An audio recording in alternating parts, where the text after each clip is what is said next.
मैं सुनील कुमार साक्य दिशा chemistry class में आप सभी का स्वागत करता हूं।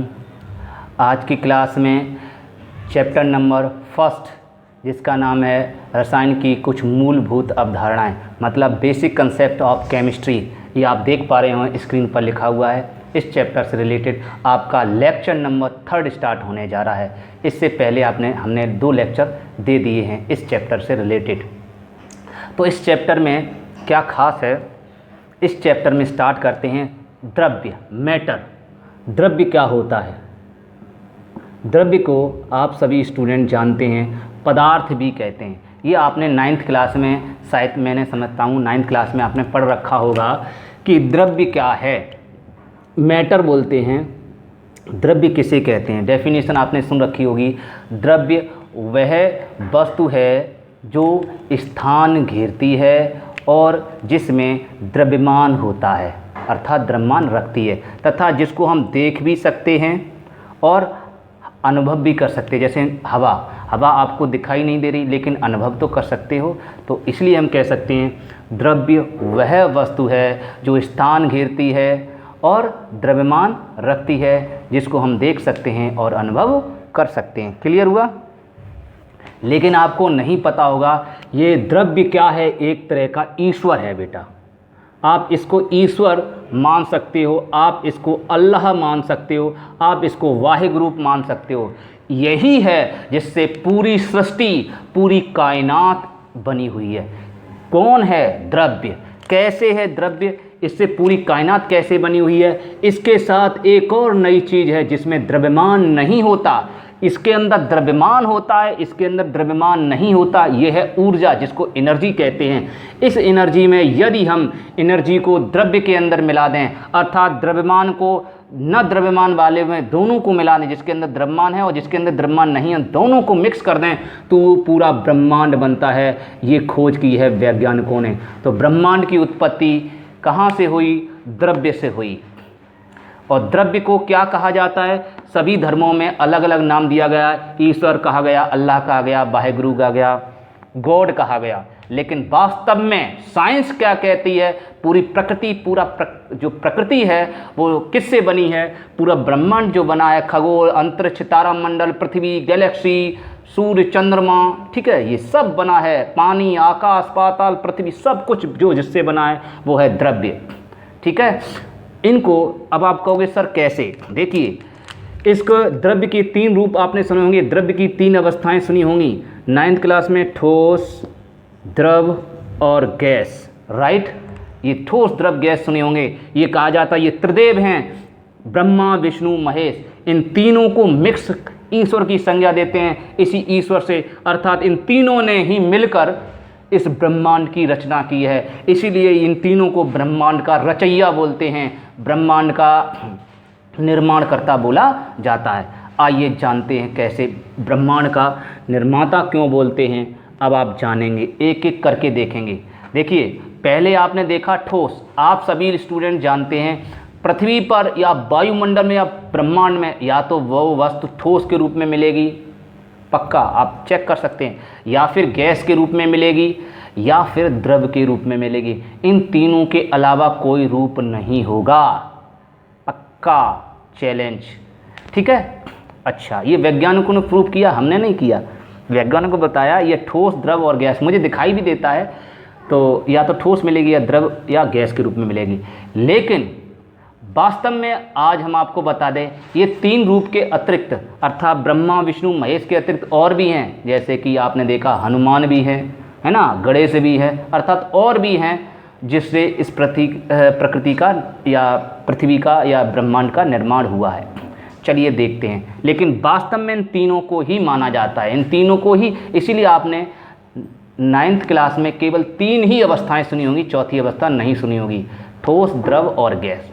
कारण क्या है? क्योंकि वास्तव में अगर रियल फॉर्म में देखें तो सृष्टि की रचयिया ये 3 ही हैं, ये त्रिदेव ही है और कोई नहीं है। क्लियर? चलिए अब आप बात करते हैं इन्होंने रचना कैसे की और क्या कारण है इसकी रचना का। तो देखिए, जानेंगे। बात करते हैं क्लासिफिकेशन ऑफ सॉलिड।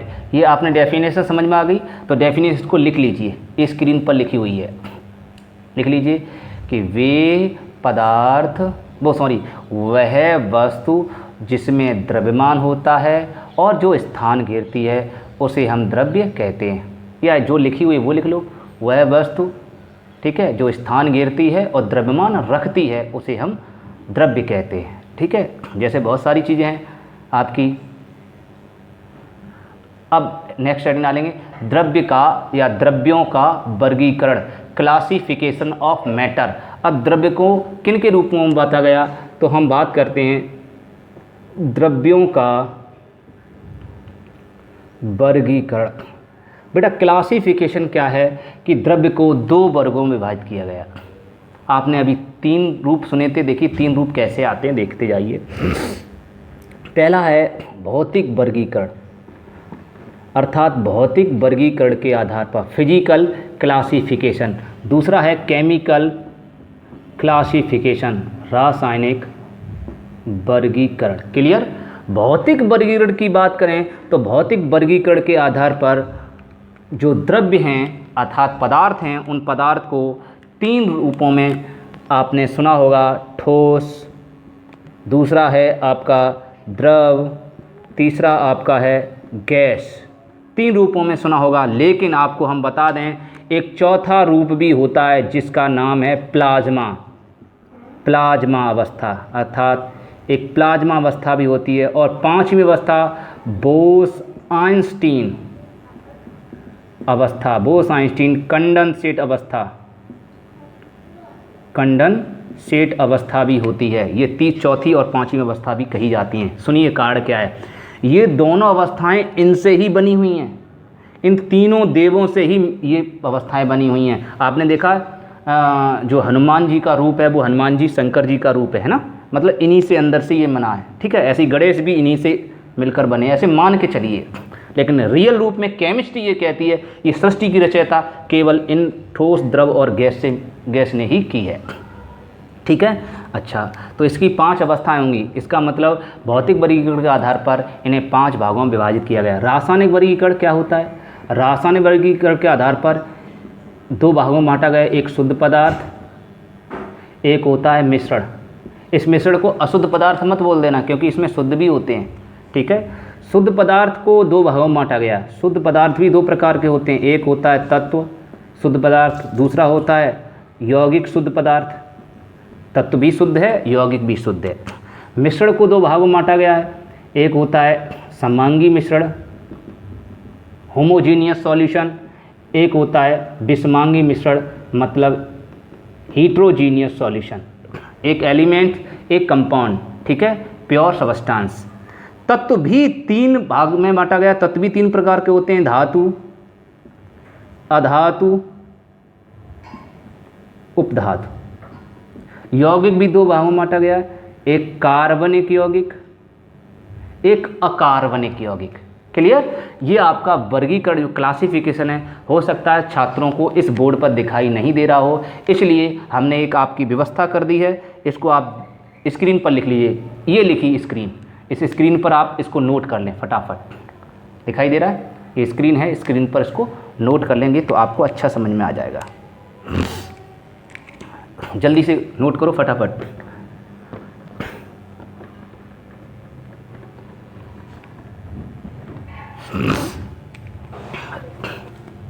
नोट कर लिया? अब बात करते हैं, ठीक है, अब हम थोड़ा बेसिक जानकारी दे रहे हैं, इसको लिखना नहीं है, ये नोट कर लेना है। और जो मैं बता रहा हूँ उसको नोट नहीं करना, बेसिक जानकारी होनी चाहिए। ये सब 9th में आप पढ़ चुके हो, इसलिए इसकी केवल जानकारी होनी चाहिए। लिखना ये परीक्षा आपके एग्ज़ाम में नहीं आता, ठीक है, लेकिन जानकारी होनी चाहिए। ठोस क्या है? आपने देखा ठोस क्या होते हैं, जो कण होते हैं छोटे छोटे। आपने देखा ये पूरी पृथ्वी, ये पूरा ब्रह्मांड बना है वो छोटे छोटे कणों से मिलकर बना है। कण आपस में जुड़कर या तो ठोस बनाएंगे या द्रव बनाएंगे या गैस बनाएंगे, प्लाज्मा, कुछ भी बनाएंगे। बाद में बनेगा पदार्थ, और पदार्थ में ऊर्जा मिलेगी तब बनेगा ब्रह्मांड। तो सबसे छोटा कण, ब्रह्मांड का सबसे छोटा कण कौन हुआ? ब्रह्मांड का सबसे छोटा कण ये कण हुए, और इस कण के अंदर भी ये परमाणु होते हैं। इन परमाणु के अंदर भी इलेक्ट्रॉन, प्रोटॉन और न्यूट्रॉन और अन्य असंख्य कण पाए जाते हैं। ये चैप्टर नंबर 2 परमाणु संरचना में आप पढ़ेंगे। ठीक है, मैं आपको बताऊंगा प्रकृति का सबसे छोटे कण भी होते हैं जिनसे ये मिलकर ये द्रव्य बना हुआ है। तो ये आप लोग देख रहे हैं ठोस क्या होता है। ठोस के कण आपस में पास पास चिपके हुए होते हैं। चिपके क्यों होते हैं? कारण क्या है कि आकर्षण बल ज़्यादा होता है। तो इनके बीच क्या पाया जाता है? आकर्षण बल। आकर्षण बल कैसा होता है? इस आकर्षण बल का नाम है इंटरमॉलिक्यूलर फोर्स। ठीक है, इंटरमॉलिक्यूलर फोर्स इसके अंदर पाया जाता है। जो इंटरमॉलिक्यूलर फोर्स पाया जाता है वो कैसा होता है? अधिक होता है। अधिक को कहते हैं प्रबल। इसके अंदर प्रबल इंटरमॉलिक्यूलर फोर्स पाया जाता है। और जब इंटरमॉलिक्यूलर अगर फोर्स ज़्यादा है, इन दोनों के बीच मजबूती ज़्यादा है, अर्थात आकर्षण बल ज़्यादा है, कसा हुआ ज़्यादा है, तो इनके बीच की दूरी कम होगी या ज़्यादा? कम होगी। इसीलिए इनके बीच की दूरी जो होती है, बीच की दूरी जिसको कहते हैं इंटरमॉलिक्यूलर डिस्टेंस, वो बहुत कम होती है, लघुतम होती है। ठीक है, इसी कारण ये इनका आकार, अगर ये बांध दें मजबूती से तो इनका आकार चेंज होगा, इसी आकार में ही बने रहेंगे। इनका आकार निश्चित हो जाएगा। ठीक है, आयतन निश्चित हो जाएगा, द्रव्यमान निश्चित हो जाएगा। इसका वजन, द्रव्यमान को मान लीजिए थोड़ी देर के लिए वजन, वैसे वजन को वेट कहते हैं और द्रव्यमान को मास कहते हैं। द्रव्यमान और वजन में ज़मीन आसमान का अंतर होता है, फिजिक्स में बताएगा। द्रव्यमान, ठीक है, आपका सदिश राशि है और आपका जो वजन है वो अदिश राशि है। देखिए राशि में भी अंतर है, क्योंकि द्रव्यमान में द्रव्यमान को m से व्यक्त करते हैं और वेट को w से व्यक्त करते हैं। w बराबर mg होता है, उसमें g का जब गुणा होगा तब वेट आएगा, वजन आएगा, और ये स्वतंत्र होता है m। तो इसलिए हम इसमें द्रव्यमान होगा क्या? निश्चित। तो यही कारण है इनका क्या क्या निश्चित होता है? आकार निश्चित होगा, द्रव्यमान निश्चित होगा, वॉल्यूम निश्चित होगा। मतलब शेप, साइज निश्चित। ठीक है, शेप हो सकती है अलग हो, क्योंकि ये भी 2 प्रकार के होते हैं, क्रिस्टल और अक्रिस्टल, इसलिए शेप चेंज हो सकती है। लेकिन ये आप सेकेंड ईयर में पढ़ोगे 12th क्लास में, इनकी शेप कैसी कैसी होगी। लेकिन शेप की बात नहीं करें, केवल साइज की बात करें तो इनका साइज और मास और वॉल्यूम डेफिनिट होते हैं, मतलब निश्चित होते हैं। ठीक है, तो इसकी डेफिनेशन क्या हो गई कि वे पदार्थ जिनका आकार और आयतन और द्रव्यमान भी बोल सकते हैं, द्रव्यमान निश्चित होता है, उन्हें हम ठोस पदार्थ कहते हैं। कोई पूछता है क्यों होता है, तो आप कहेंगे क्योंकि इनके कणों के बीच, इन कणों को कॉन्स्टिट्यूएंट पार्टिकल बोल सकते हैं, अवयवी कण बोल सकते हैं। ठीक है, अवयवी कणों के बीच आकर्षण बल बहुत ज़्यादा होता है, अर्थात प्रबल होता है, जिससे इनके बीच की दूरी बहुत कम होती है। ठीक है, जिससे इनकी बीच की दूरी बहुत कम होती है, अर्थात ये केवल एक स्थान से दूसरे स्थान तक हिल डुल सकते हैं, लेकिन मूव नहीं कर सकते, नॉट मूवमेंट। जब ये मूवमेंट नहीं करेंगे, मतलब एक स्थान से उठकर दूसरे स्थान पर जाएंगे नहीं, कहने का अर्थ ये जैसा है, अब इस स्थान से केवल ऐसे उठकर, इससे उठकर यहाँ नहीं जाएगा, तो इसका मतलब इसमें बहने का गुण नहीं होगा। जहाँ है वहीं बना रहेगा, स्थिर है तो स्थिर रहेगा, इसीलिए आकार भी शेप स्थिर रहेगा और आकार द्रव्यमान भी स्थिर रहेगा और आयतन भी निस्थिर रहेगा। क्लियर हुआ? अब बात करते हैं द्रव।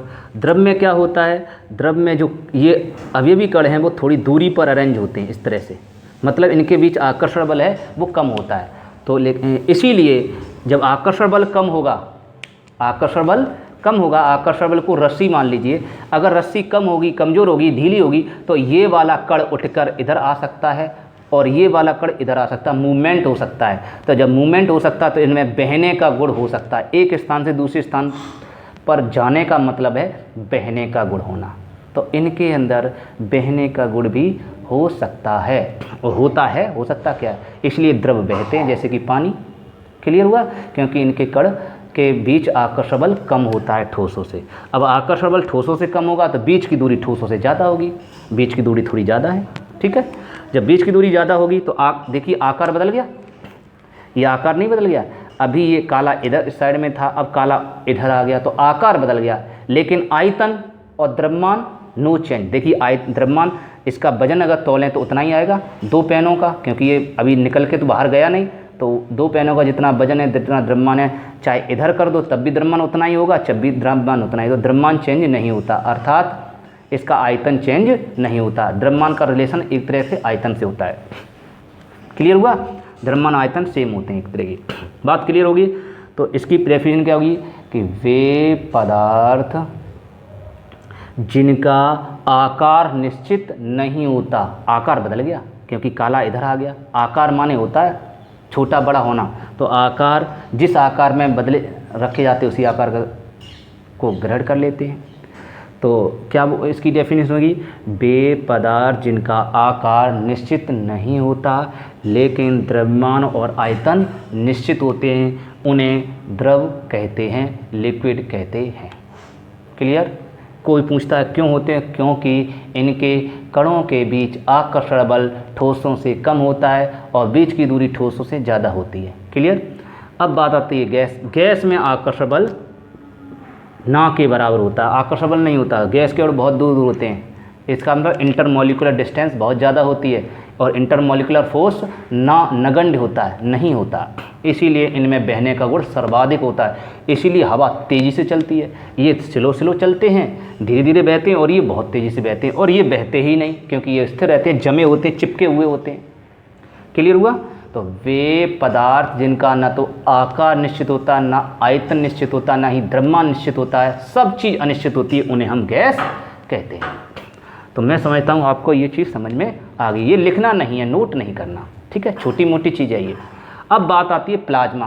प्लाज्मा अवस्था अत्यंत उच्च ताप पर उत्पन्न होने वाली अवस्था है। उच्च ताप जैसे कि सूर्य का ताप, इसके लिए कम से कम 1,00,000 डिग्री सेंटीग्रेड टेम्परेचर चाहिए, तब ये अवस्था उत्पन्न होती है। तो ये यहाँ पर अवस्था उत्पन्न होने में मुश्किल हो सकती है, इसलिए सूर्य तारे जो चंद्रमा भी नहीं बोल सकते, सूर्य तारों में ये अवस्था उत्पन्न होती है, जिसका ताप 1,00,000 डिग्री सेंटीग्रेड तक होता है, उनमें ये अवस्था पाई जाती है। ये अवस्था इन्हीं के अंदर से उत्पन्न हुई है, पैदा हुई है। क्लियर?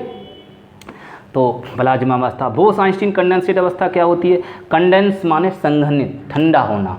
तो ये अत्यंत निम्न ताप पर उत्पन्न होने वाली अवस्था है कंडेंसेट अवस्था, ठीक है। ये बोस-आइंस्टीन जो वैज्ञानिक हैं उन्हीं के नाम पर ये अवस्था का नाम रखा हुआ है, इसको बोस-आइंस्टीन कंडेंसेट अवस्था कहते हैं। इसलिए इनकी जानकारी होनी चाहिए। ऑब्जेक्टिव में आ सकता है कि बताइए द्रव्य की चौथी अवस्था कौन सी होती है, तो आप कहेंगे प्लाज्मा। द्रव्य की पांचवी अवस्था कौन सी होती है, तो आप कहेंगे बोस-आइंस्टीन कंडेंसेट अवस्था। बस इतना पूछ सकता है और कुछ नहीं पूछेगा, इनकी डेफिनेशन नहीं होती, ठीक है। इनकी डेफिनेशन इतनी ही है बस। अब बात करते हैं रासायनिक वर्गीकरण, क्लासिफिकेशन। किसका? Chemical classification. रासायनिक वर्गीकरण के आधार पर ठोसों को 2 भागों में बांटा गया है, एक है शुद्ध पदार्थ और एक है मिश्रण।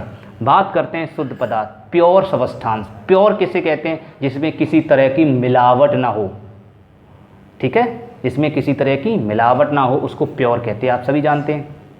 तो इसकी डेफिनेशन क्या होगी? वे पदार्थ जिनके प्रत्येक भाग का संगठन समान होता है उन्हें प्योर सबस्टांस कहते हैं, ठीक है। जिनके प्रत्येक भाग का संगठन कैसा होता है? समान। जैसे मान लीजिए ये क्या है? प्लास्टिक। ये क्या है? प्लास्टिक। इन दोनों को मिला दें तो बन गई प्लास्टिक। प्लास्टिक सभी भाग समान हैं, ये भी प्लास्टिक ये भी प्लास्टिक, तो उनको कहते हैं हम शुद्ध पदार्थ। तो इसका मतलब ये शुद्ध है क्योंकि प्लास्टिक प्लास्टिक से ही बना है, इसमें लोहा नहीं मिला हुआ है, ना ही इसमें तांबा मिला हुआ है, इसलिए प्योर है। क्लियर हुआ? तो वे पदार्थ जिनके प्रत्येक भाग का संगठन समान होता है उन्हें प्योर सबस्टांस या शुद्ध पदार्थ कहते हैं। इन्हें 2 भागों में बांटा गया है, एक तत्व एक यौगिक। तो अब डालेंगे नेक्स्ट, अब हेडिंग डालेंगे, अब लिखना स्टार्ट करें। तो डाल लीजिए तत्व, इंग्लिश में कहते हैं एलिमेंट। तत्व, ओह सॉरी, एलिमेंट्स क्या होते हैं? तत्व। तत्व के अंदर भी जब शुद्ध है, ये भी शुद्ध पदार्थ, तो तत्व के अंदर कोई दूसरा पदार्थ होगा नहीं, ठीक है। जब दूसरा पदार्थ नहीं होगा तो इसको अन्य कणों में विभाजित नहीं कर सकते, दूसरे कणों में नहीं बोल सकते, अपने कणों में तोड़ सकते हैं लेकिन अन्य सरल कणों में नहीं तोड़ सकते। उसे तत्व कहते हैं। डेफिनेशन क्या है? बेशुद्ध पदार्थ जिनको, ये भी डेफिनेशन आपको लिखी मिल जाएगी, समझते जाइए। बेशुद्ध पदार्थ, क्योंकि शुद्ध पदार्थ से ये बने हुए हैं, तो शुद्ध पदार्थ, इसका पिता का नाम तो पहले आएगा, उसके बाद पुत्र का नाम आएगा। तो बेशुद्ध पदार्थ जिन्हें किसी भी विधि द्वारा अन्य सरल कणों में विभाजित नहीं किया जा सकता, उन्हें हम तत्व कहते हैं। ठीक है, आपने फिजिक्स में मूल राशियां सुनी होंगी। मूल राशियां क्या हैं? वे राशियां जो स्वतंत्र होती हैं। ठीक है, वो किसी से नहीं बनती, लेकिन उनसे सभी कुछ बन जाता है। वो नहीं किसी से बनती, वो अकेली होती हैं, स्वतंत्र होती हैं। ऐसे ये अकेले होते, स्वतंत्र होते, इनसे ये किसी से नहीं बनते। क्लियर हुआ? इनको किसी से नहीं बना सकते, इसका मतलब ये स्वतंत्र होते हैं, इसको किसी विधि द्वारा बना भी नहीं सकते। ठीक है, लेकिन कुछ वैज्ञानिकों ने एक दो तत्व बनाए हैं कृत्रिम रूप से, लेकिन वास्तव में रियल की बात करें, रियलिटी, तो इनको नहीं बना सकते। ये प्रकृति में केवल पाए जा सकते हैं। तो ये आपके एलिमेंट्स होते हैं। डेफिनेशन आपको समझ में आ गई कि वे शुद्ध पदार्थ जिन्हें किसी भी विधि द्वारा अन्य सरल कणों में विभाजित नहीं किया जा सकता, उन्हें तत्व कहते हैं। कौन कौन से? बहुत सारे। ये सब तत्व, पीरियोडिक टेबल जितनी आवर्त साड़ी आपने बने हैं, वो सारी तत्व हैं। CH है ना, hydrogen, nitrogen, neon, nitrogen, oxygen, सभी जितने भी आदि एलिमेंट्स हैं। इसका मतलब आवर्त साड़ी जो बनी हुई है आपकी, वो सारी क्या है? पीरियोडिक टेबल, वो तत्वों पर आधारित है। तो आप नोट पॉइंट भी लिख लीजिए। हाँ, नोट पॉइंट लिखिए। नंबर 1, अभी तक 118 तत्व ज्ञात हो चुके हैं। कितने? 118। ये आवर्त साड़ी 118 की बनी हुई है। दूसरा नोट पॉइंट और लिख लीजिए, कंपटीशन में आपका काम देगा। दूसरा है कि पृथ्वी के तल पर अर्थात नीचे सतह पर, पृथ्वी के तल पर सर्वाधिक मात्रा में पाया जाने वाला तत्व कौन सा? जो सबसे अधिक मात्रा में, इतने 118 में से सबसे अधिक कौन पाया जाता है? ऑक्सीजन, 49%। ये भी लिख लीजिए, नोट करते जाइए, लिखा हुआ है 49%। क्लियर? और पृथ्वी के ऊपर हवा जो चलती है, वायुमंडल, उस वायुमंडल में सबसे अधिक कौन पाया जाता है? नाइट्रोजन, 78%। तो वायुमंडल में क्वेश्चन, ये घूम जाते हैं बच्चे, क्वेश्चन गलत कर देते हैं कि वायुमंडल में सबसे अधिक मात्रा में कौन पाया जाता है, तो आप कहेंगे नाइट्रोजन। और पृथ्वी तल पर कौन सबसे अधिक मात्रा पाया जाता है, तो आप कहेंगे ऑक्सीजन। ठीक है, लेकिन ऐसे क्वेश्चन आया पृथ्वी तल पर अर्थात नीचे तल पर सबसे अधिक मात्रा में पाई जाने वाली धातु कौन सी है, मेटल कौन सी है, तो आप कहेंगे एल्युमिनियम। तो एल्युमिनियम 27% पाई जाती है। क्लियर? और अधातु के रूप में कौन है? ऑक्सीजन। अधातु भी है, और सभी में सबसे अधिक मात्रा में, चाहे धातु पूछे चाहे अधातु पूछे, कि सबसे अधिक मात्रा में पाई जाने वाली धातु क्या है, तो आप कहेंगे एल्युमिनियम है। और सबसे अधिक मात्रा में पाया जाने वाला तत्व कौन सा है, तो आप कहेंगे ऑक्सीजन है। यहाँ बच्चे कंफ्यूज ज़्यादा होते हैं, इसलिए एकदम एक्यूरेट ध्यान रखना। ठीक है, तो तत्व आपका आ गया। अब डालेंगे तत्वों का वर्गीकरण। नेक्स्ट हेडिंग क्लासिफिकेशन, ये लिखा हुआ है, लिख लीजिए, क्लासिफिकेशन ऑफ एलिमेंट्स।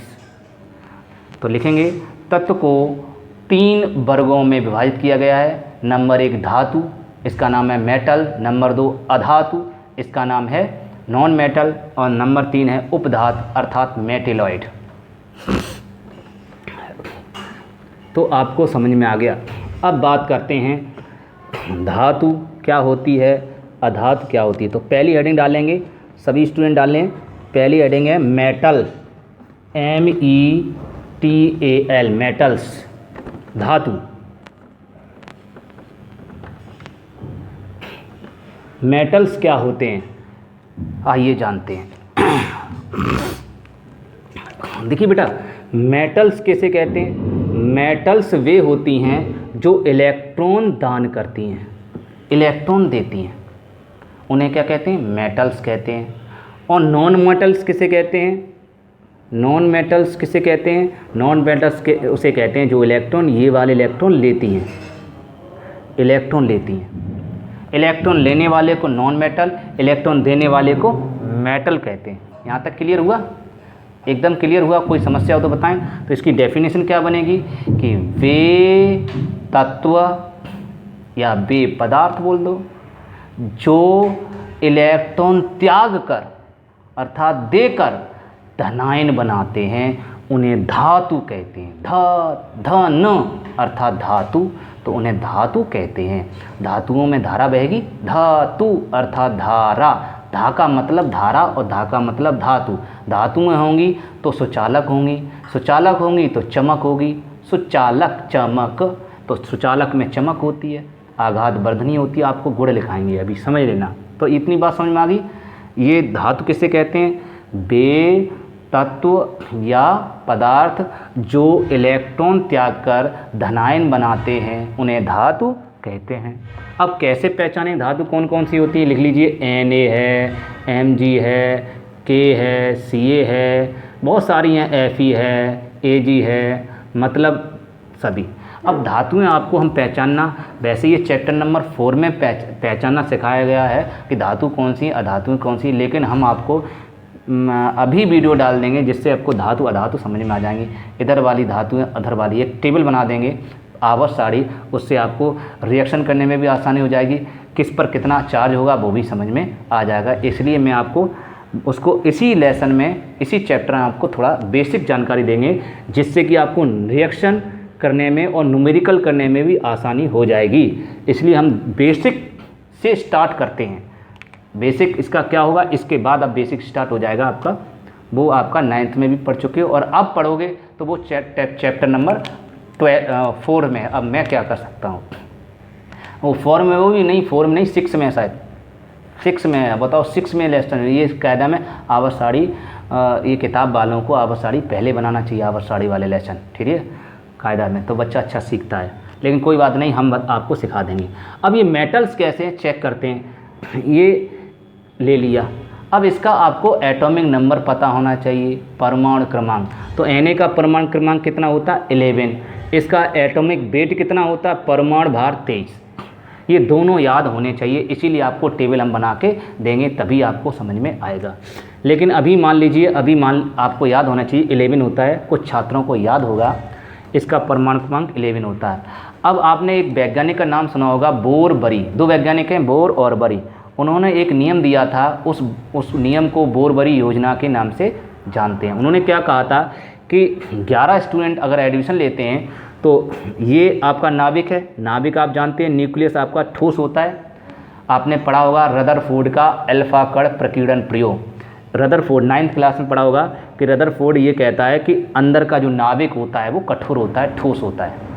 रावण की, जैसे रावण की ताकत है वो कुंड में समाई हुई थी, नाभि कुंड, वही नाभि कुंड है, क्योंकि वो रावण के जो कुंड था वो बहुत कठोर कर लिया था तप से।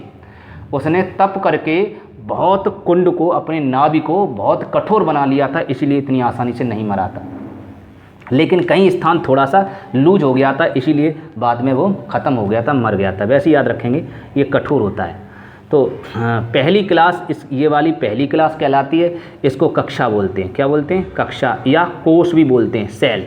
आगे ये आपको कक्षा, कोष और ऑर्बिट के नामों से जानते हैं। ये आप चैप्टर नंबर 2 परमाणु संरचना में आप पढ़ेंगे, अभी पढ़ना नहीं है, अभी समझ लेना थोड़ा थोड़ा, ठीक है। तो पहली ऑर्बिट में 2 इलेक्ट्रॉन ही निवास करते हैं, इससे ज़्यादा इलेक्ट्रॉन नहीं होते। दूसरी क्लास में 8 होते हैं, 1 2 3 4 5 6 7 8, अर्थात दूसरी क्लास में 8। तीसरी क्लास में भी 8 होते हैं, 1 2 3 4 5 6 7 8। इस तरह से ये डिस्ट्रीब्यूशन होता है। इसमें इलेक्ट्रॉन अरेंज होते हैं। इस व्यवस्था को बोरबरी योजना या बोरबरी व्यवस्था कहते हैं। तो पहली क्लास में कितना इलेक्ट्रॉन बैठाने का, इसमें सीटिंग प्लान है। ये सीटिंग प्लान मान लीजिए, पहली बेंच पर, पहली सीट पर केवल 2 ही बच्चे बैठ सकते हैं, 2 से ज़्यादा नहीं बैठ सकते हैं, क्लियर। 2 बच्चे मान लो इसको, इलेक्ट्रॉन को। और दूसरी बेंच पर 8, इतनी बड़ी बेंच, अर्थात पीछे वाली बेंच बड़ी है, आगे वाली बेंच छोटी है। उसके बाद फिर 8, ये दोनों ब्रांचें बराबर हैं। उसके बाद 18, ये दोनों ब्रांचें बराबर। उसके बाद 32। ये नियम दिया बोरबरी, लेकिन ये नियम बाद में फेल हो गया। इसके बाद ऑफबाउ नियम आ गए, ऑफबाउ, ठीक है। ऑफबाउ ने अपना नियम बनाया, लेकिन अभी जितना है, जब तक है उस नियम को याद रखें। तो आपको इलेक्ट्रॉनिक विन्यास 11 का करना है। तो ये सीटिंग प्लान, सबसे पहले कितने इलेक्ट्रॉनों को बैठाना होगा? 11 इलेक्ट्रॉन है, कैसे? 2। तो पहले आपने 11 स्टूडेंट आपने एडमिशन लिया आपके इस क्लास में, उसमें सबसे पहली सीट पर कौन आ गया? 2 स्टूडेंट। 2 से ज़्यादा नहीं बैठ सकते क्योंकि जगह ही नहीं है, छोटी ब्रांच है। पीछे कितनी बैठा दिए आपने? 8 बैठा दिए। अब आपने 11 स्टूडेंट में से कितने बैठा दिए? 2 बैठा दिए पहली ब्रांच पर। पीछे आपने 8 बैठा दिए, कितने बाहर खड़े रह गए? 1, तो लास्ट में 1। ठीक है, इसको आउटर मोस्ट ऑर्बिट कहते हैं, बाहरी कक्षा या बाह्यतम कक्षा या बाहरी कोष कहते हैं। तो बाहरी कोष कौन सा होता है? ये वाला, अभी बताया भी था। नाभिक है, नाभिक के अंदर 2 इलेक्ट्रॉन, ये फिर उसके बाद बाहर कौन है? 8, इस तरह से 8। उसके बाद सबसे बाहर कौन? 1। तो बाहरी कोष कौन सा हुआ? ये वाला। आपको सब सिखा देंगे, ये चैप्टर नंबर 2 में आपको सब सीख जाएंगे। अभी थोड़ा सा जनरली समझ लीजिए, हम आपको कंप्लीट करके सिखा रहे हैं, ऐसा नहीं अधूरा नॉलेज दे रहे हैं। तो अब सुनिए, ये धातु कैसे है? तो सुनो, जिन तत्वों के अंतिम कोष में 4 से कम इलेक्ट्रॉन हों, मैंने अभी क्या बोला? जिन तत्वों के अंतिम कोष में 4 से कम इलेक्ट्रॉन होते हैं वे सभी तत्व धातुएं होते हैं। वे सभी तत्व इलेक्ट्रॉन त्याग कर धनायन बनाएंगी, ऋणायन नहीं बना सकती। कारण क्या है? देखिए, इसे अपने ब्रांच पर कितने और बैठाने हैं जिससे कि ये बराबर हो जाए? 7 इलेक्ट्रॉन की इसमें ज़रूरत है। हर एक तत्व को अपने अंतिम कोष में 8 इलेक्ट्रॉन पूर्ण करने होते हैं, तभी अष्टक नियम पूर्ण होता है, तभी वो तत्व स्थायी होगा, उससे पहले स्थायी नहीं होगा। ठीक है, ये नियम होता है, इसको अष्टक नियम कहा जाता है। इसको आप चैप्टर नंबर 4 में पढ़ेंगे, अष्टक नियम। ठीक है, समझ में आ रहा? आपको इसमें 7 इलेक्ट्रॉन और मिल जाएं तो इसके 8 पूरे हो जाएंगे। अभी 1 इलेक्ट्रॉन है तो इसमें 7 इलेक्ट्रॉन की कमी है। ठीक है, अब ये क्यों इलेक्ट्रॉन त्याग सकता है? देखिए सुनना, अब ये 7 इलेक्ट्रॉन की कमी है तो 7 इलेक्ट्रॉन ले, किसी से ले, उधार ले, तब इस पे 8 हो पाए। आप किससे लेगा? जैसे मान लीजिए कोई तत्व है आपका Cl, मान लीजिए Cl का परमाणु क्रमांक कितना होता है? 17 होता है। इसका इलेक्ट्रॉन विन्यास करेंगे कितना आएगा? पहली गिलास में 2, दूसरी गिलास में 8, 2 बैठा दिए, 8 बैठा दिए, 2 और 8 10, कितने बाहर खड़े रह गए? 7। तो इसके अंतिम कोष में कितने? 7। तो बताइए, इसके अंतिम कोष में 7 हैं तो 1 2 तीसरे नंबर पे 8 होने चाहिए। देखो 1 2 3, तीसरी कक्षा में 8 इलेक्ट्रॉन होने चाहिए, इसके तीसरी कक्षा में 8 होने चाहिए। तो इसे 8 होने के लिए कितने चाहिए? 7। इसे 8 होने के लिए कितने चाहिए? 1। तो बताइए कौन आसानी से इलेक्ट्रॉन ले सकता है? ये इलेक्ट्रॉन जल्दी लेगा या ये इलेक्ट्रॉन जल्दी लेगा? इसमें 7 इलेक्ट्रॉन है, इसे काम करने के लिए बहुत मेहनत करनी पड़ेगी। दिन रात काम करके 7 इलेक्ट्रॉन, 7 रुपये या 7 करोड़ रुपए कुछ ही मान लो कमाने पड़ेंगे, तब जाके 7 होंगे। इसे बहुत मेहनत करनी पड़ेगी और इसको कुछ मेहनत नहीं करनी पड़ेगी, इसे 1 ही तो लेना है। तो इसलिए इलेक्ट्रॉन 1 लेगा, तो इसलिए ये 1 इलेक्ट्रॉन ले लेगा, तो इलेक्ट्रॉन ले लेगा, रेडी हो जाएगा, और ये इलेक्ट्रॉन दे देगा, इसलिए धनी हो जाएगा। अब आप कहोगे सर 1 इलेक्ट्रॉन देगा, लेगा कैसे? ये भी देख लीजिए, बढ़िया जुगाड़। ठीक है, क्या है? इसका बाह्यतम कोष में कितने इलेक्ट्रॉन? 1, तो 1 लिख लीजिए। बाह्यतम कोष से देखना, इनसे मतलब नहीं है।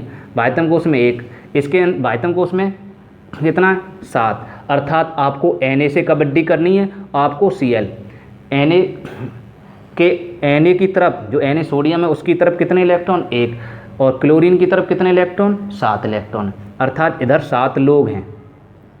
ठीक है, इस पाला में 7 लोगों, दोनों के बीच कबड्डी होने दो। बताइए कौन सी पाला में कौन से इलेक्ट्रॉन जीतेंगे? ये 7 इलेक्ट्रॉन है, इधर ज़्यादा हैं, तो ये इलेक्ट्रॉन इधर की ओर खींच लेगा। इसका मतलब ये 7 इधर जल्दी खींच लेंगे, कबड्डी देने आएगा वैसे ही खींच लेगा। अर्थात ये इलेक्ट्रॉन इधर खींच जाएगा, तो इसकी पाला में हो जाएंगे 1 इलेक्ट्रॉन माइनस। तो इसलिए कर्जा ले लेगा, तो ये नेगेटिव हो जाएगा। जो लेता है उसको ऋणी कहते हैं, और जो देता है वो धनी कहते हैं। चाहे कैसे भी दे, या तो उसने तमाचा मार के दे, इसने तमाचा दिया उसमें और कनपटी छीन लिया सब कुछ, माल टाल जितना था। तो किस पे छीना जाता है? जो व्यक्ति धनी होता है उसी पर छीना छपटी होती है। तो इसका मतलब ये धनी होगा, तभी इसके इलेक्ट्रॉन छीन लिए। समझ में आया? किसने ले लिए? किसने छीन लिए? क्लोरीन ने छीन लिया।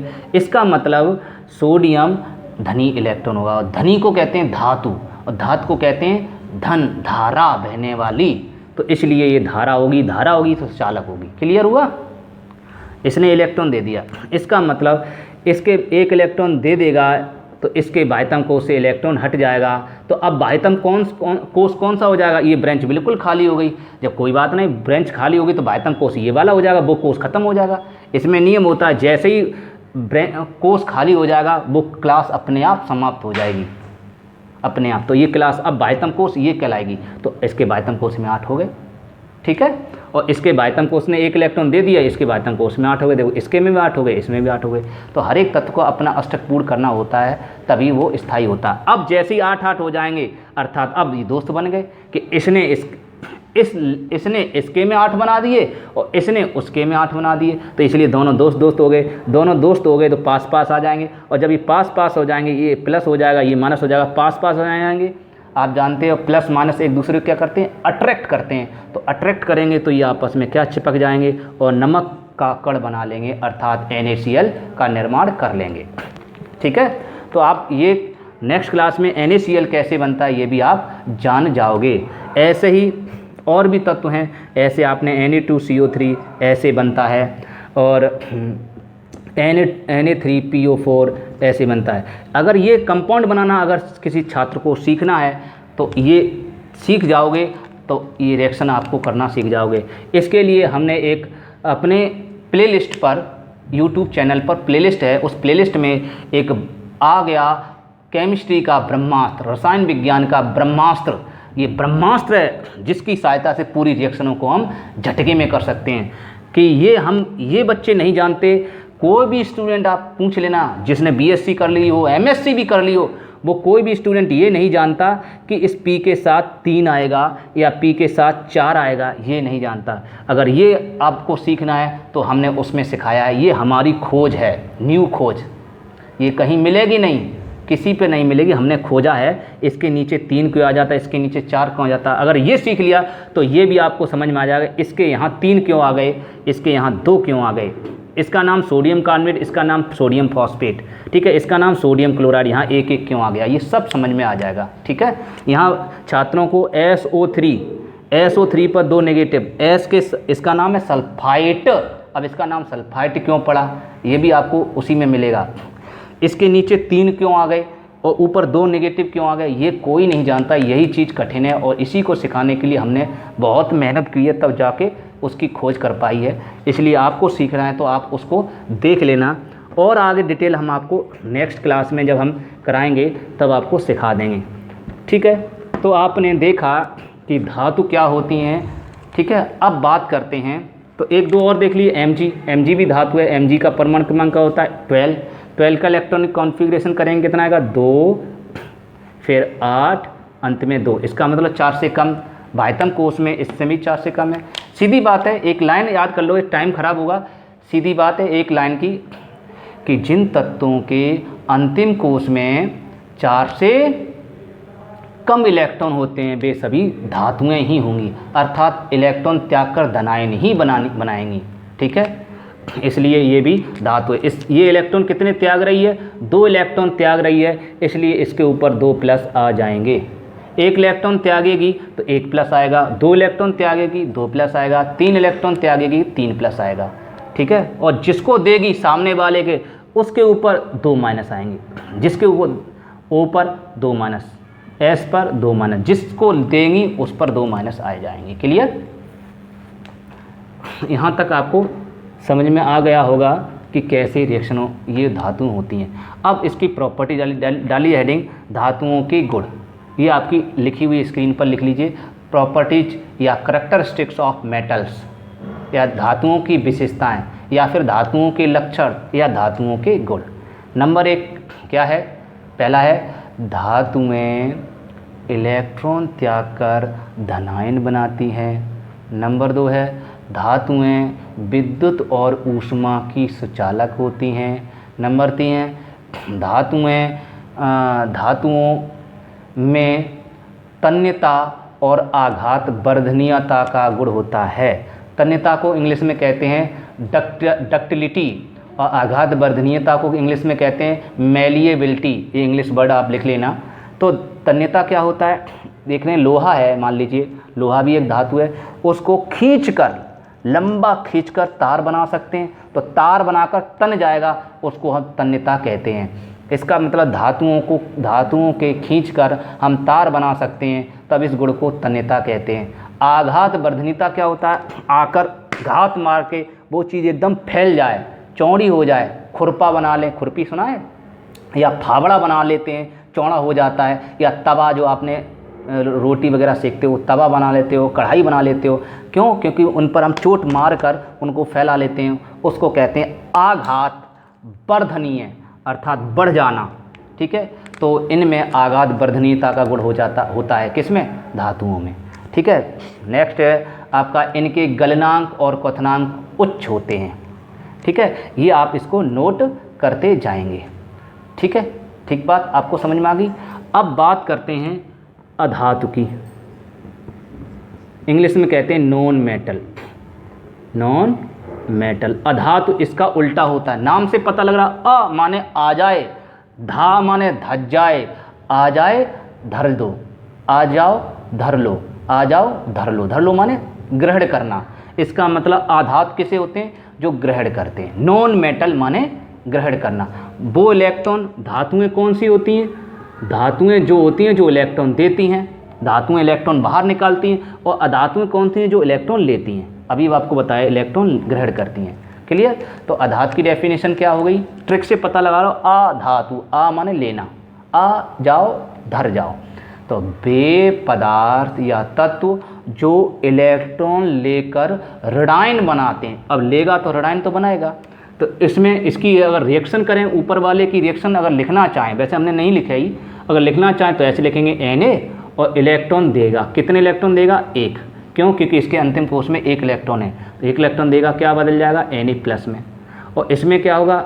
जैसे कि ऑक्सीजन है, ऑक्सीजन में ये इलेक्ट्रॉन इसमें जुड़ेंगे, ऑक्सीजन पर 2 इलेक्ट्रॉन जुड़ जाएंगे, तो इस पर 2- आ जाएगा। इसमें इलेक्ट्रॉन प्लस होते हैं, इसमें इलेक्ट्रॉन निकलते हैं, इतना अंतर है। ठीक है, अब इसमें 2 ही इलेक्ट्रॉन माइनस क्यों, इसमें 2 इलेक्ट्रॉन ही क्यों जुड़े? देखिए, इसका परमाणु क्रमांक कितना होता है? O का परमाणु क्रमांक 8 होता है। इलेक्ट्रॉन विन्यास करेंगे कितना आएगा? 2, फिर कितना आएगा? 6। पहले 2 बैठेंगे, 2 से ज़्यादा नहीं बैठ सकते। अंतिम कोश में 6। इसका मतलब मैंने अभी बताया था, आप लोग ध्यान नहीं रखते हो, मुझे नहीं पता, और ध्यान है मैंने बताया था, जिन तत्वों के अंतिम कोश में यदि 4 से कम इलेक्ट्रॉन हैं तो वे तो देंगे, और जिनके अंतिम कोश में 4 से ज़्यादा हैं या 4 भी हैं तो वे इलेक्ट्रॉन लेंगे। तो ये इलेक्ट्रॉन लेकर कितने इलेक्ट्रॉन और ले ले कि 8 हो जाएं? 2 इलेक्ट्रॉन और ले लेगा। तो 2 इलेक्ट्रॉन ले लेगा, 2 इलेक्ट्रॉन प्लस होंगे, तो 2 इलेक्ट्रॉन लेगा तो इसके ऊपर 2- आ जाएगा, इसलिए O के ऊपर 2 नेगेटिव आ जाता है। इसीलिए इसके अंतिम कोश में, इसका मतलब इसका इलेक्ट्रॉन विन्यास करेंगे तो 2,8 आ जाएगा, और इसका इलेक्ट्रॉन विन्यास करेंगे 2,6 होगा, क्योंकि इसमें अभी कमी है और ये 2 इलेक्ट्रॉन इसके पास आ गए तब 8 हो गया। तो इसका इलेक्ट्रॉन विन्यास करें, O का इलेक्ट्रॉन विन्यास किया जाए, आयनों का इलेक्ट्रॉन विन्यास करेंगे तो 2,8 आएगा।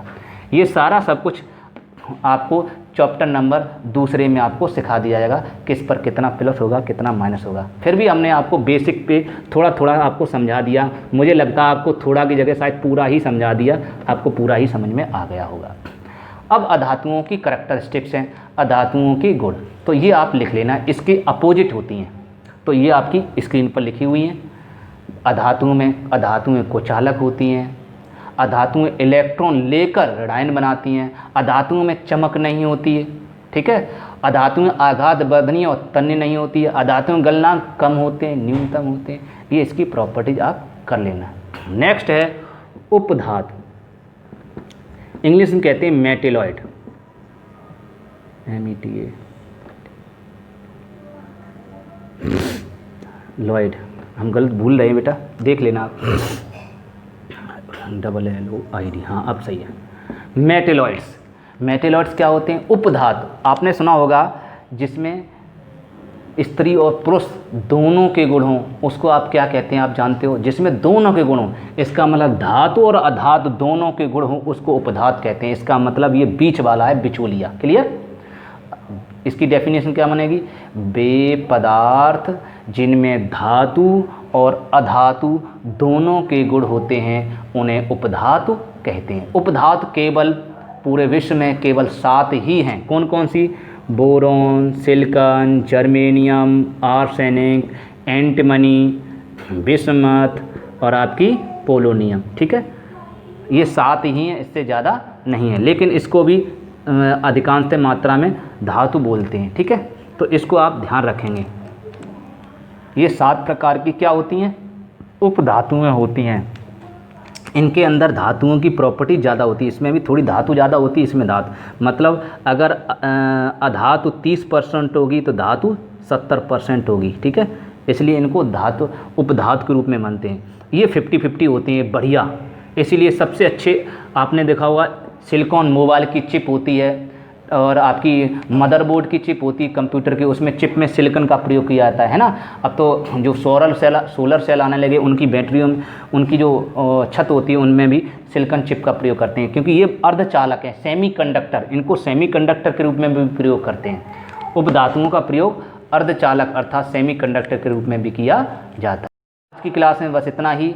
अब नेक्स्ट क्लास में हम जानेंगे कि इनके द्वारा अगर मिक्स कर दें तो मिश्र धातुएं कैसे बनती हैं। ठीक है, मिश्र धातुएं अर्थात एलॉयज क्या होती हैं।